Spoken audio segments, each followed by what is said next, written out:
Hey YouTube, just finished book 1 of The Crippled God. So those of you keeping score at home, this is going to be 2 chapters rather than my normal 1 chapter.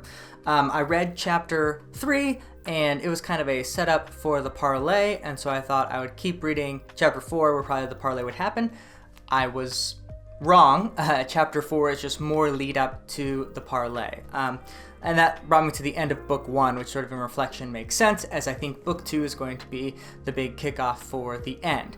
It's interesting, this story technique of like moving the story forward to a point where all of the main characters sort of get in one room and just, not all the main characters, but a lot of the main characters get in the room and discuss what they're going to do, is exactly what happened in Dust of Dreams, with that awesome opening sequence where Fiddler does a reading of the deck with everyone in the room, and that sort of sets off everything that's going to happen. I think that's going to be similar here with this parlay. We're getting everyone together who survived this battle or was close by, or are going to be allies in whatever's going to happen in Collans, and then they're going to discuss it and go out and do it. So I think that's cool. The title of book 1 is fittingly He Was a Soldier, which I think is specifically a reference to War Leader Gaul, but I think more so is a reference to the Bone Hunters as a whole, who seem to be very broken after their fight with the Kachanjamal for understandable reasons. And so this whole book 1 is about their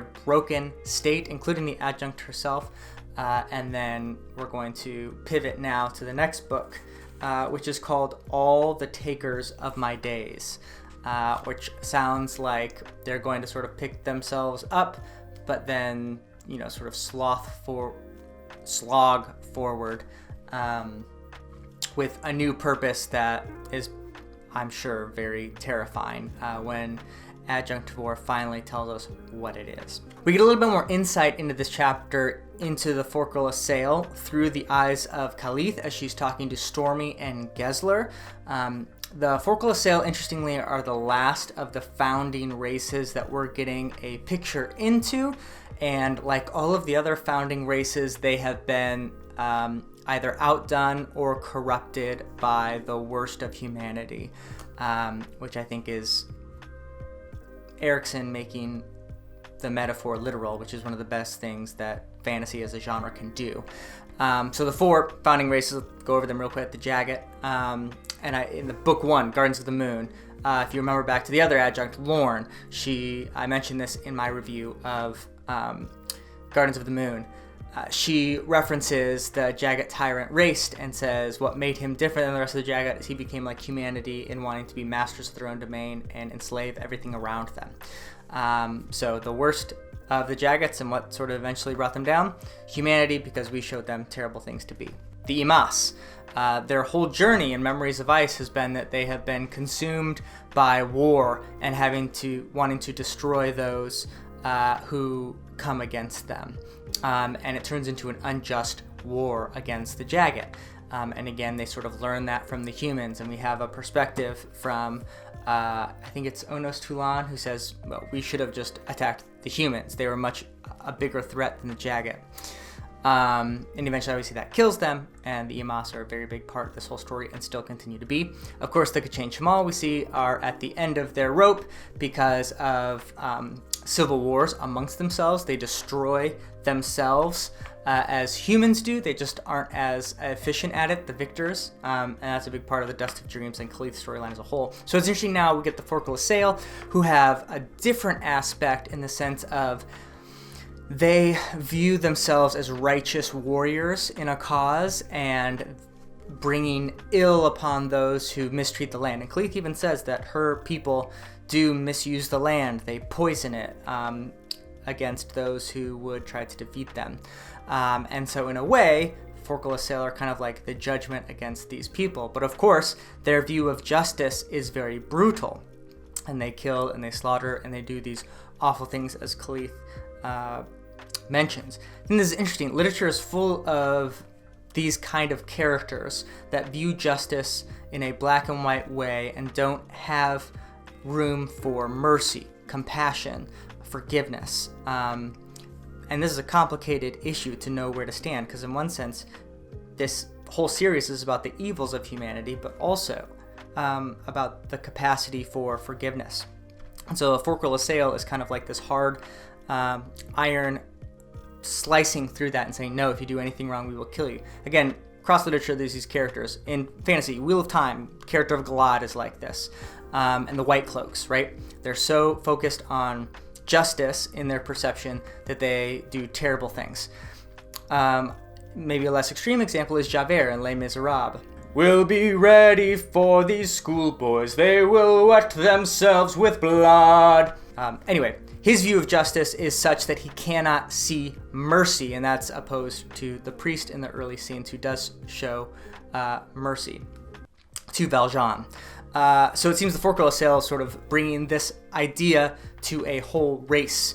And now we will see the bone hunters, I think, come against them. Sort of the best of humanity. They're hard, they're strong, they believe in justice and good things, protecting children, etc. But they also do have some compassion and humanity. And I think that's interestingly wrapped up with the last words in the book. What are they doing at Tresida? Spirits below, they are being human. And that's in a reference to the Queen's Volcando people bringing wine to the bone hunters, in a sense trying to heal them with humanity. So a lot of really interesting ideas just in this setup. We're not even at the parlay yet. Love that. Getting into some of the more mythology, I love the hints. Remember, I mentioned that Hood is not dead, and they seem to reference he is dead, but not really, because of dead smell, able to access the Elder Warren of the Jagged, and obviously Hood was a Jagged, and that allows him to heal Adjunct Tavor, because of course her Otaratel sword is not allowing regular healing. A lot of very interesting things for that. Small prediction, as I said before, I think Hood is not done for, and I think that's going to be a very important point. Also, we have this confluence, again, of all of these different powers, because we hear from Banishar's perspective that the Worm of Autumn is coming soon. We hear, obviously, that the rope and Cotillion was there through Lostra Yil at the battle with Kachin Shamal, and he was angry. So the Realm of Shadow is there. Now Umtos Talak is there through Dead Smell. There's just a lot of stuff happening and a lot of confluence of a lot of power. It's showing that the lines are being drawn. A thing I don't exactly understand is where the Crippled God fits in this whole conflict. Obviously, he's going to be important because of the title, but it seems for the moment that it's the Fork will assail who are going to be the main opponents. So I have to think that they are in some way allied with the Crippled God, or the Crippled God in some way is secretly maybe perverting their idea of justice in creating this horrible force. That'd be interesting. I think that would make the most sense. It's very similar to what the Crippled God, I think, is referenced in doing with the Jagged Tyrant and the undead Chimal in Memories of Ice. He's sort of taking pain that was caused elsewhere and turning it into the worst possible pain inflicted on the world around. So book one definitely brings you in. I'm really excited for this parlay because, like I said, my favorite part, I think, of Dust of Dreams was that reading of the deck by Fiddler. So the sort of two-part parlay where Fiddler is going to meet with all the captains and then the Fists and Adjunct Tavor is going to meet with all the allies. I think finally we're going to hear what Adjunct Tavor is planning, and I'm really excited for that. Final thing I'll say, I thought it was incredibly touching that Dead Smell, of all people, weeps for the Adjunct. Dead Smell is not a soft character by any sense, and so I think that was an incredible, powerful moment to see what the Adjunct is struggling with. We've seen this before. Fiddler has a similar thing in Dust of Dreams. People who finally realize what the Adjunct is doing just break down. And so I'm interested to see when she actually says it herself, what that is. What is that pain? Oh, one more thing. We do learn from Khalith that the name we heard earlier about the Watered.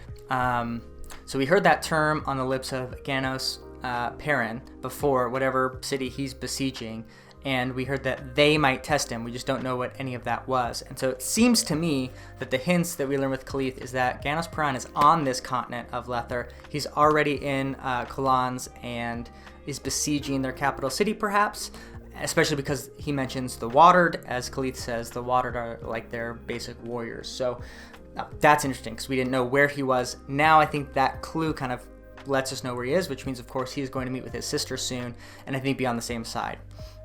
Really cool reveal. book 1, great. Excited to start book 2. First in, last out.